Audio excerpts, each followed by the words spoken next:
Puji syukur Alhamdulillah, marilah kita senantiasa panjatkan kehadirat Allah Subhanahu wa taala atas segala rahmat dan kenikmatan, terutama nikmatul iman wal Islam serta kesehatan kepada kita sekalian sehingga kita dapat berkumpul bermuazah kembali dalam suatu rangkaian acara kuliah subuh pada minggu pagi hari ini.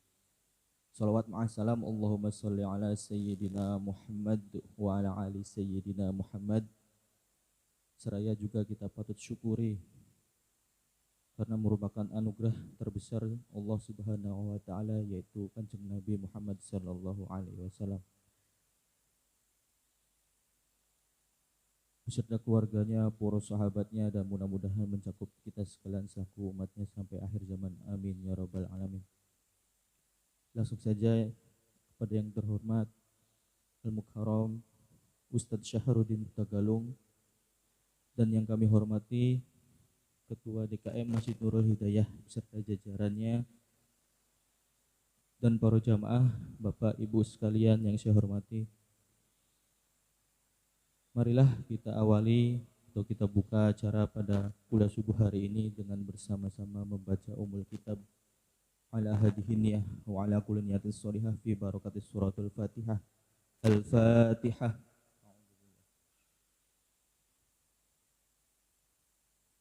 Iyyaka na'budu wa iyyaka nasta'in.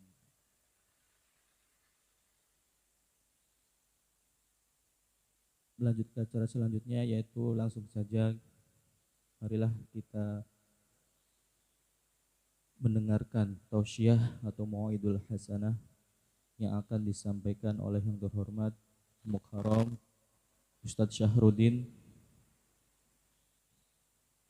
Kepada beliau waktu dan tempat kami persilahkan. Allahumma sholli ala Sayyidina Muhammad. Assalamualaikum warahmatullahi wabarakatuh.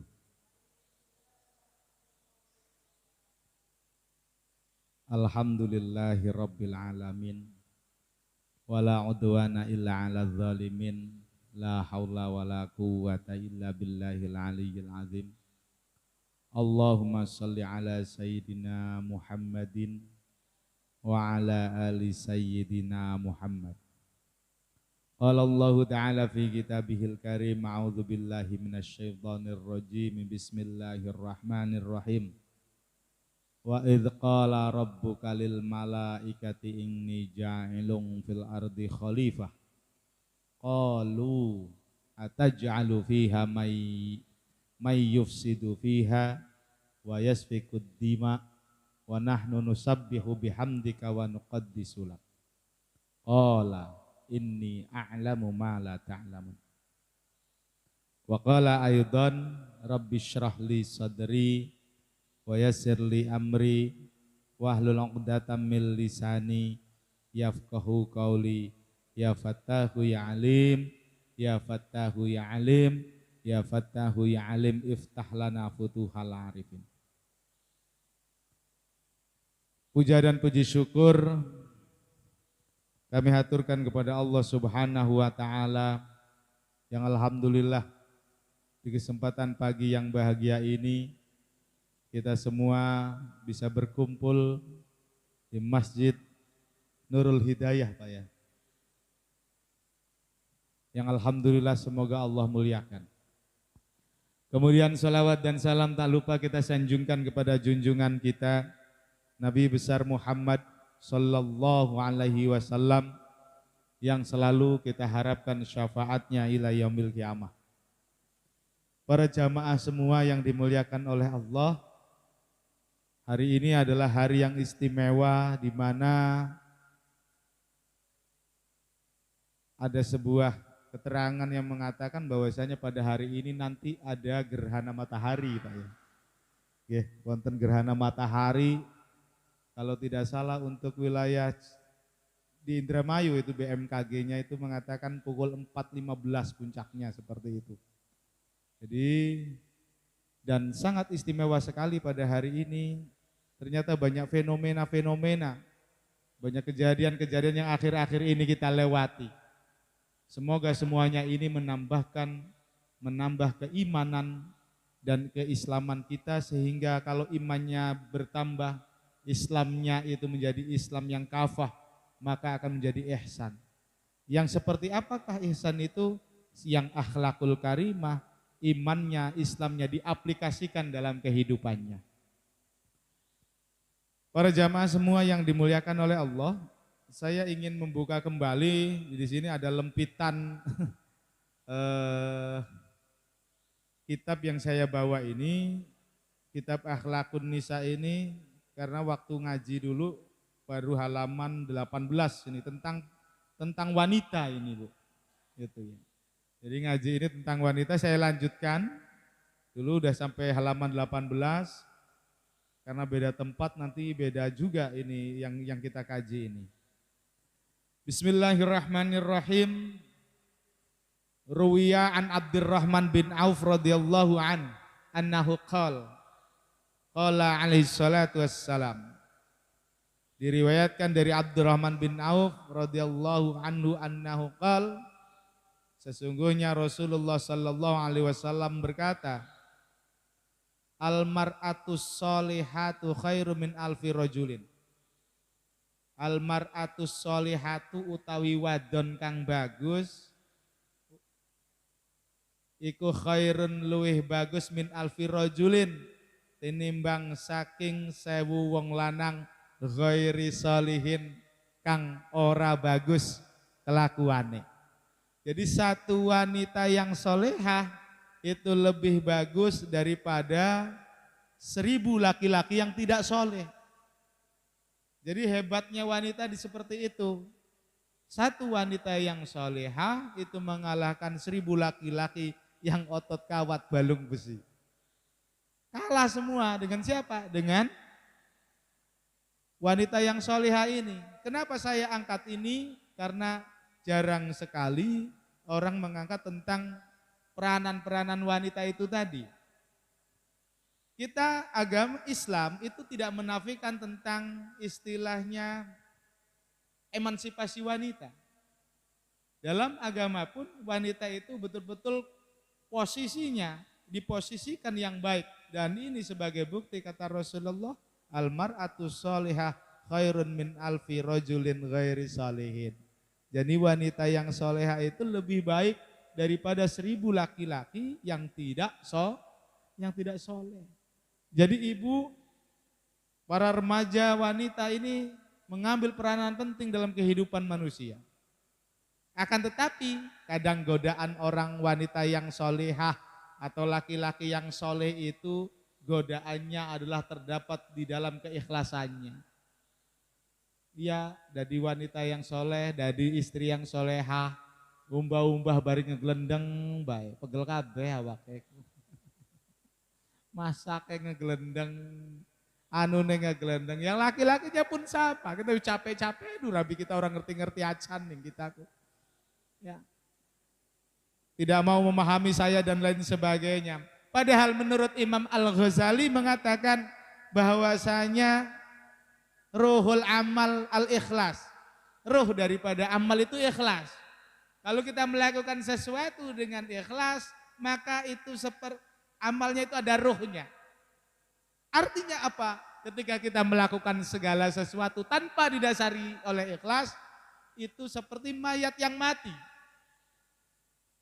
Mayat itu tidak ada ruhnya, atau sebuah benda yang tidak ada ruhnya. Ketika amal yang kita lakukan tidak didasari oleh ikhlas, maka itu seperti benda yang mati, tidak hidup. Enak bae bakal ngomong ikhlas kan. Jangan pembuatan Bu.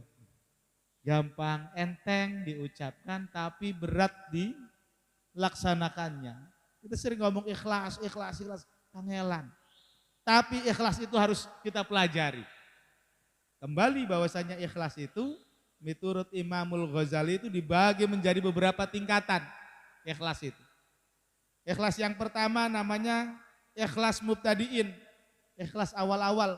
Mungkin kalau kita ini termasuk ikhlas mubtadiin ya alhamdulillah koten kan. Ikhlas mubtadiin itu ikhlas yang seperti apa sih? Kita melakukan sesuatu kita melakukan sholat duha.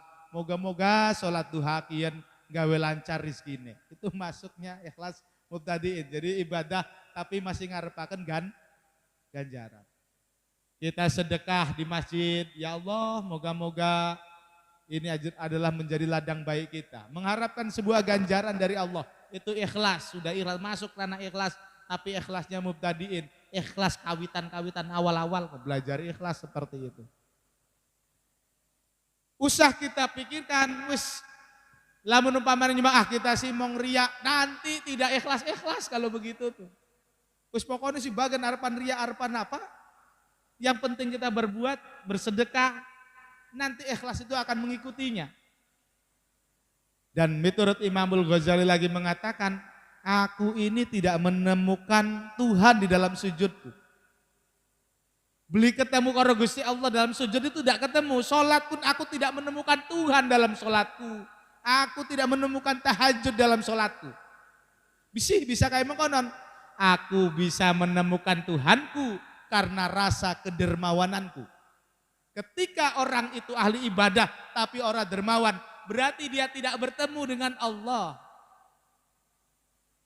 Rajin tahajud, rajin sholat sunnah, rajin duhane, tapi wonge medit, kepirit, cap jahe, merege hese, berarti belum bertemu dengan Tuhannya. Karena sedekah, karena bisa berbagi kepada orang lain, itu adalah bukti kasih sayang Tuhan kepada hambanya. Loh, Imamul Ghazali, aku tidak temukan sholat di dalam sujudku, tidak temukan sholat dalam tahajud, tapi aku menemukan Tuhan ketika aku bisa berderma untuk orang lain. Baru aku bisa temukan Tuhanku. Makanya alhamdulillah bersyukurlah kita diberikan rizki oleh Allah yang berlebih umpamanya. Atau tidak berlebih, karena bersedekah itu bukan masalah banyak dan tidaknya. Akan tetapi bersedekah itu tentang keniatan seseorang untuk memberi kepada orang lain. Sedekah beli kudu nunggu sugih dingin. Gimana pembuatan Bu? Nah, tingkatan ikhlas yang pertama itu adalah ikhlas mubtadiin. Jadi kita sholat tahajud, ngarepaken moga-moga citane kita dikabul ning Gusti Allah. Itu sudah masuk ranah ikhlas. Karena semuanya disandarkan lillah. Karena Allah Subhanahu wa ta'ala, tapi masih pengen embel-embel ganjaran. Kalau kita sudah masuk ranah itu ya wis alhamdulillah, berarti lagi belajar ikhlas. Kemudian yang kedua, yang keduanya adalah ikhlas abidin. Kata Imam Al-Ghazali, ikhlas abidin itu ikhlas yang bagaimana sih? Ikhlas abidin itu kalau tadi pengennya ganjaran, ikhlas mubtadiin itu tadi ngelakoni puasa, ngelakoni sholat, ngelakoni sedekah, ngelu pengajian, niatnya goleti ganjaran sing Gusti Allah. Kalau ini wis beli mikirakan ganjaran, niate ibadah maring Gusti Allah, berarti naik lagi itu, naik ke ranah yang kedua, ning keikhlasan itu tadi. Jadi niat kita duduk di sini, niat kita belajar ngaji di sini, niat kita bakti ning laki itu semata-mata karena ibadah ning Gusti Allah.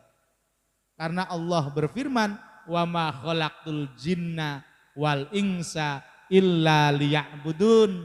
Aku tidak ciptakan jin dan manusia kecuali untuk ibadah kepada Allah. Kita bisa urip ki diciptakan ning Gusti Allah kok kongkon ibadah.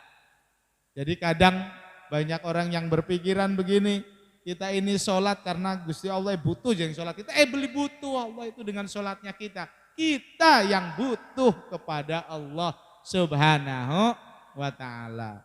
Kalau kita niat ngajinya sekarang ini untuk ibadah kepada Allah, maka masuk ke dalam ranah kedua, yaitu ikhlasnya abidin. Kalau kita ini sholat malamnya niatnya ibadah kepada Gusti Allah, karena kita diciptakan kanggo ibadah, maka masuk ke ranah kedua, belajar ikhlas sing keloro, yaitu ikhlas abidin. Mugia bisa mempelajari keikhlasan itu. Susah sekali ikhlas itu, tapi ya harus dipelajari. Ikhlas Kang, kula sih. Ikhlas dilelaraku, ikhlas kita itu. Tapi ikhlasnya dicangkem. Ikhlas itu apa sih? Ngekang hawa nafsu. Menahan hawa nafsu. Belajar dulu seperti itu. Baru merasakan keikhlasan-keikhlasan itu tadi. Kadang ada orang yang didera permasalahan hidupnya tidak henti-henti. Ketika orang ingin naik maka seperti layangan. Ketika layangan itu semakin tinggi maka anginnya pun semakin besar. Ketika kita didera oleh masalah-masalah kehidupan, kunci daripada bisa menjalani itu adalah keikhlasan. Ketika kita bermasalah dengan orang lain, ketika kita ini mendapat ujian dari Allah, laksana kita ini seperti besi tua. Besi tua yang dimasukkan dibawa oleh pandai besi. Pandai besi itu apinya sangat gede sekali. Si besi tua dimasukkan ke dalam bara api itu tadi, sudah itu ditarik, digendir maning. Wis digendir ke, beli cukup mengonon dianjing akan maning. Setelah dimasukkan lagi, digendir lagi. Sampai kapan gendiran itu? Sampai kira-kira kita ini menjadi barang yang berharga. Jadi ketika ada permasalahan hidup, jadikan itu semua pemecut untuk kita. Jadikan itu semua penggendir untuk kita. Untuk apa itu tadi? Untuk sebagai kita ini nanti menjadi orang yang berkualitas. Nah, permasalahan hidup seperti itu. Ikhlas yang kedua adalah ikhlas abidin. Ketika kita niatnya di ibadah kepada Allah, bakti ning laki, maka ikhlasnya ikhlas abidin. Ikhlas itu bahasa yang sederhananya adalah kaya BAB, ora kelingan isine BAB iku sepira. Kan konon. Laka wong lagi BAB kemudian aduh eman temen sing taktok akan kita ikut telung on umpamane. Mau bengin tas semangat empal umpamane. Tidak seperti itu. Ikhlas adalah mengeluarkan sesuatu dia tidak mengingatnya itu lagi. Ikhlas yang kedua adalah ikhlas abidin. Para jamaah semua yang dimuliakan oleh Allah. Kemudian yang ketiga adalah ikhlas selanjutnya adalah ikhlas yang dijelaskan oleh Imamul Ghazali adalah ikhlas muhibbin. Ikhlas muhibbin itu ikhlas yang seperti apa sih? Kita melakukan sholat karena semata-mata cinta kepada Allah. Loh, masuk sebuah keindahan, muhibbin. Kalau dalam istilah lain adalah ketika dia melakukan ibadah kepada Allah karena rasa cintanya, maka pancaran cahayanya akan memancar kepada seluruh orang. Kita menjadi pengurus DKM, kita menjadi ikatan remaja masjid, dasarnya adalah cinta kepada Allah. Wis beli peduli, Arab diomongaken wong mengkanan beli peduli, tapi saking cintanya kita kepada Allah, maka nanti termasuk orang yang akan mendapatkan aub-aub dari Allah Subhanahu wa taala ketika yaumil kiamah. Amin ya rabbal. Dasarnya adalah cinta kepada Allah. Ibu ikut ngaji pagi ini kemudian didasari karena kita demen nih Gusti Allah ku. Karena cinta karo Gusti Allah ku. Bagaimana sih bolehkah kita memposisikan Allah sebagai demenan kita? Ya boleh sekali. Konon demen nih Gusti Allah ku. Demen ngaji, demen sembahyang, demen demen bersedekah. Itu adalah ikhlas yang tahapan ketiga. Melakukan segala sesuatunya itu karena hakikatnya cinta kepada Allah Subhanahu wa taala. Kalau orang sudah merasa cinta kepada sesuatu, lamun wong wis seneng kepada sesuatu, itu harus nerima ketika disakiti oleh orang lain. Ini dalil jomblo Kang. Kang durung nikah ya. Dalil jomblo kan. Ketika dia mencintai seseorang, maka dia harus nerima disakiti oleh orang yang dicintai. Gampangnya, sederhananya begini, kita ini cinta kepada Allah, kita ngerasain demen nih Gusti Allah. Akan tetapi pada suatu hal kita beli diijabah nih Gusti Allah. Nah itu seperti apa kalau begitu? Kita harus menerima mengkonon, harus menerima apa yang telah ditentukan oleh Allah Subhanahu wa taala. Karena arepan disakiti tah, garepan diuji tah, lamun wis demen sih, ya tetap bae demen. Ya, tetap bae demen, istilah kata tembelek rasanya coklat. Nah gitu, selalu begitu. Mahabbah kepada Allah, ibadahnya itu karena cinta kepada Allah, ini masuk ranah yang ketiga. Orang mikiri ganjaran, orang mikiri kita kok termasuk ahli ibadah tabeli, tapi betul-betul cinta kepada Allah, itu ikhlas yang ketiga menurut Imam Al-Ghazali. Ikhlas muhibbin, ikhlasnya para pecinta Allah Subhanahu wa taala, para pecinta Nabi Muhammad sallallahu alaihi wasallam. Kemudian yang terakhir, ikhlas yang keempat adalah ikhlas arifin, ikhlasnya orang-orang makrifat kepada Allah. Abot ini, tapi sebagai manusia kita belajar untuk tahap yang keempat ini adalah ikhlas arifin. Ikhlas arifin itu ikhlas yang seperti apa sih? Ikhlas makrifat kepada Allah itu ikhlas yang seperti apa? Menurut Imam Al-Ghazali mengatakan bahwasanya ikhlasnya itu dheweke ibadah, dheweke ngaji, dheweke menggerakkan manusia untuk sholat, dheweke menggerakkan untuk qobliyah subuh. Beliau menjalankan subuhnya berjamaah, melakukan suatu kegiatan dan lain sebagainya, bukan dasarnya apa-apa, tidak didasari ganjaran, tidak pengen disebut ahli ibadah, tidak pengen disebut para pecinta Allah, tapi yang sebenar-benarnya dia bisa melakukan itu semua adalah la haula wala quwata illa billahil aliyil azim. Ini ikhlas ma'rifat. Lamun Allah mboten gerakaken kulake, tidak bisa saya ini. Kadang manusia itu sifatnya kan ujub. Lamun dudu oliye kita, mangso jembatan pun dadi. Lamun aku bocakan ka, lamun orang tak tulung kita, wis mati bu apa nih kana lu. Untungnya anak kita, kuwenku lagi disembelih nganggo kaleng mengonon ku. Perang sana sih bagus di alam, tapi dinyembelih ku tengeling nganggo kaleng kuwen ku. Nah, ketika kita sudah merasakan kita ini beli bisa apa-apa sebagai manusia, sholat kita lamun ora digerakkan Gusti Allah beli mampu saya ini. Tidak bisa kita ini bersedekah kalau Allah tidak menggerakkan kita untuk bersedekah. Saya ini tidak mampu. Jadi apa yang kita lakukan semata-mata Allah yang menggerakkan. Ketika dalam posisi seperti itu tuh, maka masuk ke dalam ranah ikhlas, makrifat kepada Allah Subhanahu wa ta'ala. Kita menikah dengan seseorang, kita punya suami, kita punya istri, semata-mata Allah yang menggerakkan semuanya.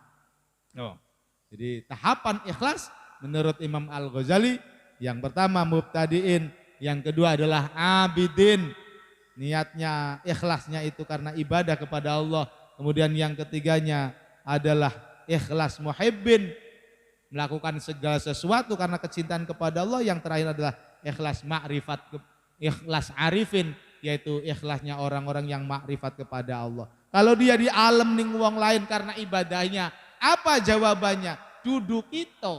Akan tetapi hadza min fadli rabbi, iki kabeh peparing saking Tuhanku. Para hadirin yang dimuliakan oleh Allah Subhanahu wa taala, belajar ikhlas di pagi hari ini sambil ngopi, sambil jabur gitu ya. Semoga menjadi sebuah peningkatan kepada kita. Amin, amin ya rabbal alamin. Tentu ningkat imane, karena iman itu laksana seperti suhu badan ini, kadang naik kadang turun, kadang kieu ngaji kadang beli wiridan ya wis njaluk ijazah ning kiai, kemudian apa alhasilnya kon maca ping 1000 tak baca 100 bae, karena kiyeng kadang beli.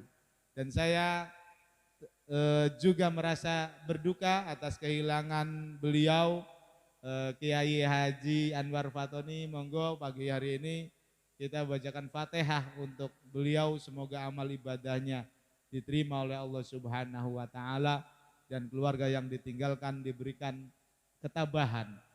Ila ruhi khususan ghafarallahu lahu fil kubur, ghafarallahu lahu fil kubur, ghafarallahu lahu fil kubur, syai'ulillahi lahu al-Fatihah. A'udzubillahi minasyaitonir rajim. Bismillahirrahmanirrahim. Alhamdulillahi rabbil alamin arrahmanir rahim maliki yaumiddin. Iyyaka na'budu wa iyyaka nasta'in ihdinas siratal mustaqim. Siratal ladzina an'amta 'alaihim ghairil maghdubi 'alaihim waladdallin. Kemudian kita lanjutkan. Tadi wanita solehah itu adalah khairu min alfi rajulin ghairi salihin. Yang diriwayatkan oleh Abdurrahman bin Auf bahwa Nabi mengatakan wanita solehah itu adalah wanita yang lebih baik tinimbang 1000 lelaki yang tidak soleh. Jadi kalau kita dapat suami yang soleh, maka patut bersyukur kepada Allah. Karena laki-laki soleh ini yang nantinya mempunyai kewajiban ku anfusakum wa ahlikum naro, yang mempunyai kewajiban menjaga dirimu dan keluargamu dari api neraka. Lanjutkan kembali hadis selanjutnya. Wa ayyuma imra'atin khadamat zaujaha, lan utawi endi-endi wong wadon khadamat kang ngladeni, yang melayani zaujaha ing bojo lanange wadon sab'ata ayyamin ing 7 dina, Bu. Ibu ini melayani suaminya selama 7 hari. Biar ibu tahu supaya keikhlasannya nambah. Ughliqa anha. Ughliqa maka den tutup anha saking wong wadon apa sab'atu abwabin nari, 7 piro-piro lawang neraka. Alhamdulillah. Melayani suami selama 7 hari. Ughliqa anha sab'atu abwabin nari, ditutuplah pintu-pintu neraka. 7 pintu neraka ditutup oleh Allah Subhanahu wa taala. Wa futihat laha, lan dibuka laha maring wong wadon apa samaniatu abwabin nar, apa samaniatu abwabil jannah, lan dibuka 8 pintu surga. Tadkhulu min ayyiha, maka masuklah engkau. Min ayyiha, dari pintu mana saja, syaat, yang kamu harapkan, bighairi hisab, dengan tanpa hisaban. Seorang perempuan yang meladeni suaminya 7 hari, 7 dina bae pahalanya kayak mengkonon, apalagi berpuluh-puluh tahun. Hebatnya seorang wanita, Pak. Hebatnya seorang wanita itu seperti itu. Makanya ketika orang menikah itu istilahnya ada bukan laki-laki di atas, perempuan di bawah, tidak. Akan tetapi suami adalah pendamping hidup kita dan istri adalah juga pendamping hidup kita. Jadi posisinya disamakan seperti itu. Tinggal masalah ketaatannya, kewajibannya itu. Kewajibannya lebih berkewajiban laki-laki kepada istri dan anak-anaknya. Kalau posisinya di mana? Ya di samping itu, makanya diambilnya dari tulang rusuk. Lah kalau tidak berjodoh bagaimana? Apakah tulang rusuknya mencelat? Ya mungkin saja mencelat tulang rusuknya kayak konon. Di bahasa guyonane kamu konten. Nah. Kata idza ghasalat wa rawa Abdullah bin Mas'ud radhiyallahu anhu qol. Nah, sekarang tentang nyuci pakaian nih untuk seorang perempuan, dan kita laki-laki yang mengaji, para suami yang mengaji sekarang ini supaya lebih menghargai istrinya juga begitu. Nah, telah diriwayatkan oleh Abdullah bin Mas'ud radhiyallahu anhu qala alaihi salatu wassalam, idza ghasalat imra'atun, idza ghasalat nalikane ngumbah sapa imra'atun wong wadon siaba zaujiha ing pakaian lanange si wadon. Wong wadon ngumbah pakaiane wong lanang, lagi umbah-umbah dilogok kantonge, barang dilogok kantongnya laka duite. Logok maning laka duite. Logok maning laka duite, mengkel diremed-remed pakaiannya. Ketika seorang perempuan membasuh pakaian suaminya, Pak, pahalane niku. Kata mangka nulis sapa Allah Gusti Allah laha kedua wadon alfa hasanatin ing 1000 kebagusan. Satu pakaian ditulis ning Gusti Allah 1000 kebagusan. Jadi ibu-ibu yang suka mencuci, umpamanya nyucine ning jero mesin cuci pripun ya mboten napa-napa, dihitung aja pakaiannya ada berapa itu. Maka Allah menulis untuknya 1000 kebagusan. Gawe 1000 kebagusan ku angele Masya Allah. Seringnya gawe keblesakan kita ini. Ketika perempuan mencuci pakaian suaminya, kataballahu laha alfa hasanatin, Allah menulis untuknya 1000 kebagusan. Wa ghafara laha alfai khati'atin, lan ngapura sapa Allah laha maring wong wadon alfai khotiatin ing 2000 keluputan. Keblesakane dihapus ning Gusti Allah 2000 keblesakan. Selanjutnya wastaghfaro lan ngampura sapa Allah laha maring wong wadon kulla syai'in ing saben-saben suwiji-wiji tolaat kang metu alaihi ing atase syek apa syamsu srengenge wa rafa'a laha alfa darajatin lan ngangkat sapa Allah laha maring wong wadon alfa darajatin ing 1000 derajat. Nah, ketika orang mencuci pakaian suaminya siji bae wastaghfaro laha kullu syai'in dan Allah akan mengampuni segala dosanya seperti keluarnya matahari. Apa sing disinari matahari ku pirang-pirang benda bumi iku jumlah kae mongkon kabeh diampuni Gusti Allah. Wa rafa'alaha alfa darajatin dan mengangkat Allah untuknya 1000 derajat. Satu pakai alhamdulillah. Rawah Abu Mansur fi Musnad Al-Firdaus. Para hadirin yang dimuliakan oleh Allah Subhanahu wa taala. Kemudian dijelaskan lagi, diriwayatkan oleh Siti Aisyah radhiyallahu anha, ruwiyan Aisyah radhiyallahu anha annaha qalat. Qala Rasulullah sallallahu alaihi wasallam. Ini untuk perempuan yang haid. Anak-anak kita haid nanti dikasih bacaan ini ketika dia haid. Jadi jangan kita berpikir orang haid orang bisa ngelakoni ibadah, masih bisa. Ma min imra'atin, ini dari Siti Aisyah. Oranana saking wong wadon tahidu kang haid illa kana angin ana opo haiduha haid si wadon iku kafarotan dadi tutup-tutup 5 maring barang mado kang wis lewat apa mak min dzunubiha saking pira-pira dosane wong wadon. Seorang perempuan yang haid maka haidnya itu kafarotan 5 mado min dzunubiha. Haidnya itu bisa jadi tutup-tutup atas dosa yang dia pernah perbuat yang lalu-lalu. Jadi haid itu kanggo ngelebur dosane wong. Jadi ketika sudah seperti itu makanya harus apa? Harus inget tetap ning Gusti Allah. Aja maling-malingane haid, ora sembayang, ora uli ngaji, wis ora ngaji, ora apa, wis ora kelingan apa-apa. Jangan. Wa in qolat. Nah, ini dijelaskan lagi oleh Siti Aisyah, wa in qolat lan lamun ngucap sapa wong wadon, ini bacaan untuk orang yang haid atau anak kita yang pertama haid. Ini diingat-ingat ya. Alhamdulillahi ala kulli halin wastaghfirullah min kulli dzambin. Mangga Bu bareng dulu Bu ya. Bismillahirrahmanirrahim. Ayo Bu. Bismillahirrahmanirrahim. Alhamdulillahi ala kulli halin wastaghfirullah min kulli dzambin. Itu bacaan haid. Alhamdulillahi ala kulli halin wastaghfirullah min kulli dzambin. Segala puji bagi Allah atas segala tingkah dan wastaghfirullah min kulli dzambin dan mohon ampunan kepada Allah dari setiap dosa. Bacaane makoten.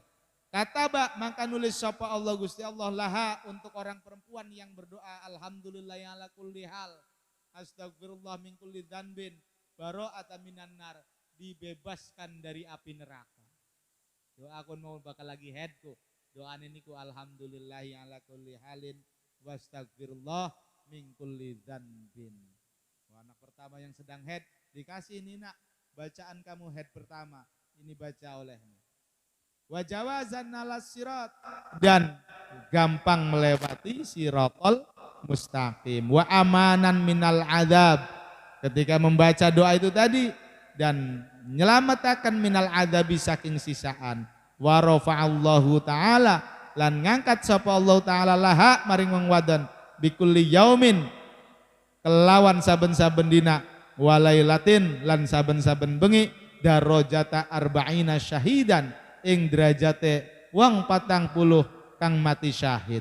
Idza kanat nalikane anak sapa wong wadon iku dzakiratallahi taala eling ing Gusti Allah fi haidatiha ing dalam waktu haid wadon. Ketika perempuan lagi haid dia tetap berzikir kepada Allah maka seperti itu tadi, maka Allah akan mengangkat derajatnya seperti orang yang mati syahid 40 orang. Semoga ini semua bisa memberikan kemanfaatan kepada kita di pagi hari ini, dan kita semua di era new normal ini kabeh moga-moga normal. Otak-otake wong pada normal kabeh. Karena sekarang pada keder kabeh wong kok. Salat subuh ya kuwen bae wong. Sing ngaji ya kuwen maning. Moga-moga normal sekabehane. Pikirane ya normal, imane ya normal, kelakuane pun pada normal kabeh. Amin amin ya rabbal alamin. Liridaillahi ta'ala al-Fatihah. A'udzubillahi minasyaitonir rajim. Bismillahirrahmanirrahim. Alhamdulillahi rabbil alamin arrahmanir rahim maliki yaumiddin. Iyyaka na'budu wa iyyaka nasta'in ihdinas siratal mustaqim siratal ladzina an'amta 'alaihim ghairil maghdubi 'alaihim waladdallin amin. Allahumma shalli wa sallim ala sayyidina wa habibina wa syafi'ina wa karimina wa dhukhrina wa maulana Muhammad wa sallallahu radhiyallahu anhu ashabi sayyidina Rasulillah ajmain. Amin ya rabbal alamin. Alhamdulillah hamdan yu'afi ni'ama wa yukafi mazidah. Ya Rabbana lakal hamdu kama yanbaghi li jalali wajhika 'azimi sultanik. Allahumma shalli ala sayyidina Muhammadin salatan tunjina biha min jamil ahwali wal afat wa taqdilana biha jami'al hajat wa tudahhiruna biha min jami'is sayyi'at wa tarfa'una biha 'indaka 'alad darajat wa tuballighuna biha aqsal ghayat min jamil khairat fil hayati wa ba'dal mamat. Allahumma ighfir lana dzunubana wa liwalidina warhamhuma kama rabbayana shaghira. Allahumma bika asbahna wa bika amsayna wa bika nahya wa bika namut wa ilaikan nusyur. Allahumma inna nas'aluka khaira hadzal yaumi wa khaira ma fihi wa na'udzubika min syarri hadzal yaumi wa syarri ma fihi bi rahmatika ya arhamar rahimin. Rabbana hab lana min azwajina wa dzurriyyatina qurrata a'yun waj'alna lil muttaqina imama. Tahassana bil hayyil qayyum wa dafa'na 'anis su'a bi alfi alfin. La haula wa la quwwata illa billahil aliyil azim. Rabbana atina fid dunya hasanah wa fil akhirati hasanah wa qina adzabannar. Subhana rabbika rabbil izzati amma yasifun. Wassalamun alal mursalin walhamdulillahi rabbil alamin. Al-Fatihah.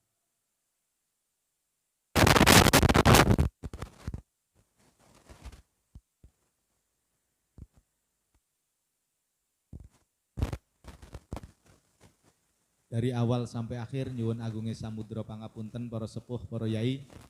Wallahu muwaffiq ila aqwamit thoriq. Wassalamualaikum warahmatullahi wabarakatuh.